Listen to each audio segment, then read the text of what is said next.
Tesla Arcade, une enquête prouve que les jeux marchent même en conduisant. D'après une enquête du New York Times, le système de faux divertissement embarqué des Tesla permet de lancer des jeux, même si la voiture est en mouvement. Pourtant, Tesla garantissait jusqu'alors que les jeux étaient accessibles uniquement lorsque la voiture était à l'arrêt. Ah ouais, alors comment ils ont fait du coup? Donc, New York Times révèle ça, il est possible depuis plusieurs mois maintenant de lancer une poignée de jeux sur l'écran de contrôle, même quand la voiture est en mouvement. Trois titres sont concernés, à savoir le solitaire, le jeu d'avion Skyforce Reloaded et le jeu de stratégie The Battle of Polytopia.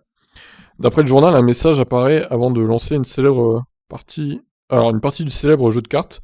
Le solitaire est un jeu pour tout le monde, mais joué pendant que la voiture est en mouvement est réservé aux passagers. Si on s'amuse à lire entre les lignes, on comprend que Tesla assume parfaitement le fait de pouvoir jouer donc en roulant.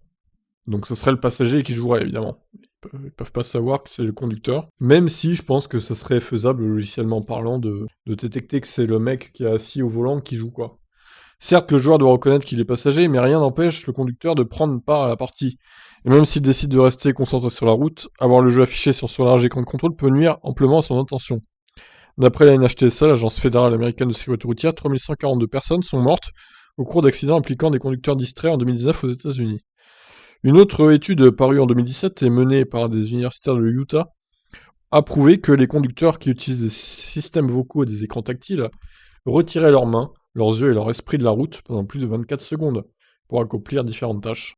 Comme le précise le média américain, les agissements de Tesla violent les directives de la NHTSA, selon lesquelles les constructeurs doivent s'assurer que les systèmes de faux divertissement empêchent les conducteurs d'effectuer des tâches secondaires intrinsèquement distrayantes pendant la conduite.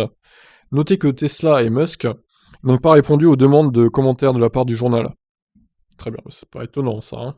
Donc voilà, en gros, bah, vous serez ravis d'apprendre que vous pouvez jouer à des jeux, même sur l'autoroute, avec l'autopilote déclenché, par exemple. Voilà, donc à ne pas faire, évidemment. Je vous laisse réagir, ciao.